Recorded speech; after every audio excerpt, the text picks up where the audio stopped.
Por que coisas ruins acontecem? Por que as pessoas ficam com câncer? Por que existem terremotos que destroem cidades inteiras? Por que as pessoas têm de trabalhar tão duro para mal ter dinheiro suficiente para alimentar suas famílias? No subconsciente, provavelmente nos fazemos perguntas desse tipo muitas vezes. Mas, conscientemente, é raro fazermos. Estamos tão ocupados vivendo as nossas vidas que raramente paramos e temos curiosidade de saber por quê. Então, alguma coisa acontece para nos despertar. Nossos pais se divorciam. A garota da rua de baixo é sequestrada. Um parente descobre que tem câncer. Isso nos acorda por um pouco de tempo. Mas depois podemos novamente nos afundar na negação, isto é, até que outra tragédia aconteça, outra inconveniência. Assim tendemos a pensar: alguma coisa não está certa aqui. Algo está muito, muito errado. A vida não era para ser assim. Então, por que coisas ruins acontecem? Porque o mundo não é um lugar melhor.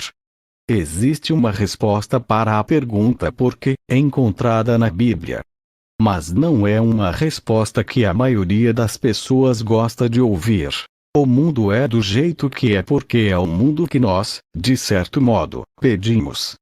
Parece estranho, não? O que ou quem poderia fazer este mundo diferente do que ele é? O que ou quem poderia garantir que a vida seja livre de dor, para todo mundo, o tempo todo? Deus poderia. Deus poderia dar conta disto. Mas ele não o faz. Pelo menos não agora. E, em consequência disso, estamos zangados com ele. Nós dizemos: Deus não pode ser todo-poderoso e completamente amoroso. Se ele fosse, este mundo não seria do jeito que é. Dizemos isso com a esperança de que Deus vai então mudar de atitude sobre esta questão. Nossa esperança é que, colocando um sentimento de culpa nele, ele vá mudar a sua maneira de agir. Mas Deus não parece mover um dedo. Porque ele não age. Deus não vai se mover, ele não vai mudar as coisas agora, porque está nos dando o que pedimos. Um mundo onde nós tratamos Deus como se ele estivesse ausente e fosse desnecessário.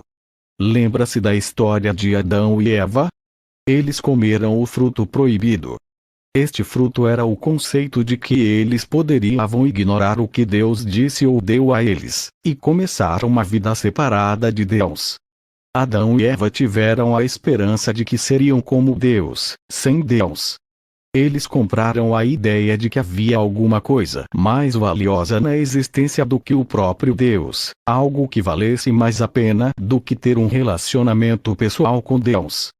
E o sistema deste mundo, com todos os seus defeitos, veio como resultado da escolha que eles fizeram. A história deles é a história de todos nós, não é? Quem já não disse, se não em alta voz, pelo menos em seus corações: Deus, eu acho que posso fazer isso sem você. Eu só quero fazer sozinho. De qualquer forma, obrigado pela oferta. Todos nós tentamos fazer a vida dar certo sem Deus. Por que fazemos isso? Talvez porque todos nós compramos a ideia de que exista algo que valha mais a pena, que seja mais importante, do que Deus. Para pessoas diferentes, as coisas são diferentes, mas o modo de pensar é o mesmo. Deus não é o mais importante na vida. De fato, posso viver minha completamente sem Ele. Qual é a resposta de Deus para isso? Ele permite. Muitas pessoas experimentam consequências dolorosas da escolha de outros ou da sua própria escolha que vão contra os caminhos de Deus: assassinato, abuso sexual, ambição, mentira/fraude, calúnia, adultério, sequestro, etc. Todas essas coisas podem ser explicadas por pessoas que recusaram dar a Deus acesso e influência em suas vidas. Vão vivendo as suas vidas da maneira que acham melhor, e eles e outros sofrem. Qual é a posição de Deus sobre tudo isso? Ele não é orgulhoso. De fato, Deus pode ser corretamente visto como aquele que toma a iniciativa, com compaixão, esperando que nós voltemos para Ele para que então possa nos dar uma vida de verdade.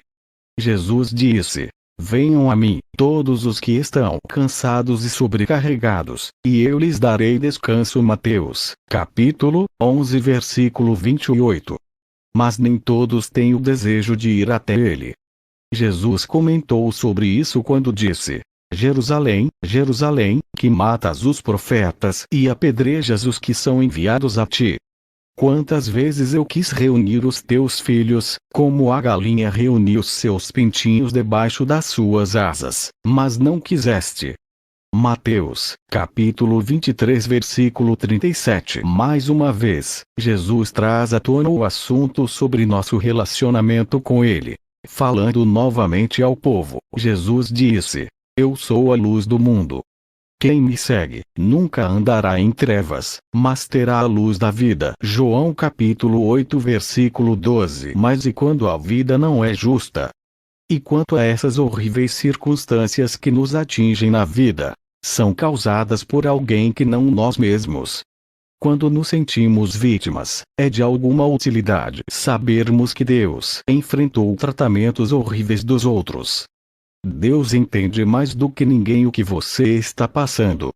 Não há nada na vida que possa ser mais doloroso do que o que Jesus enfrentou pelo nosso bem. Quando ele foi abandonado pelos seus amigos, ridicularizado por aqueles que não iriam acreditar nele, surrado e torturado antes da crucificação. Depois pregado na cruz, numa vergonhosa exibição pública, morrendo lentamente asfixiado. Ele nos criou, e ainda assim permitiu que a humanidade tivesse liberdade para fazer isso, para cumprir as Escrituras e para nos libertar do pecado. Nada foi surpresa para Jesus. Ele sabia do que estava por vir. Sabia antecipadamente de todos os detalhes, de toda a dor, de toda a humilhação. Enquanto estava subindo para Jerusalém, Jesus chamou em particular os 12 discípulos e lhes disse: Estamos subindo para Jerusalém, e o Filho do Homem será entregue aos chefes dos sacerdotes e aos mestres da lei. Eles o condenarão à morte e o entregarão aos gentios para que zombem dele, o açoitem e o crucifiquem. No terceiro dia ele ressuscitará. Mateus capítulo 20, versículos 17 a 19. Imagine saber que algo assim tão terrível vai acontecer com você.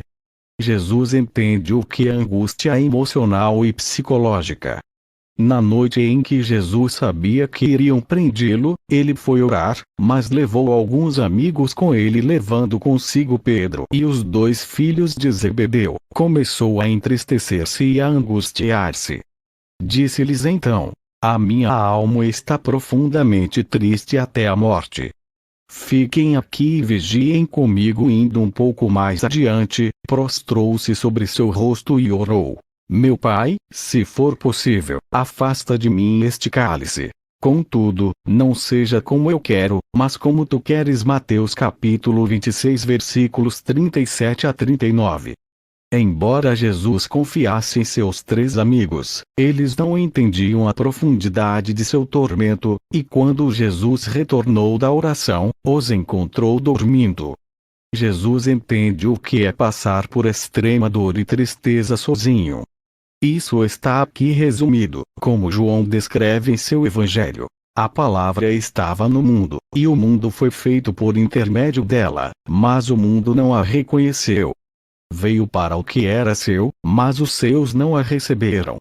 Contudo, aos que a receberam, aos que creram em seu nome, deu-lhes o direito de se tornarem filhos de Deus. João capítulo 1, versículos 10 a 12.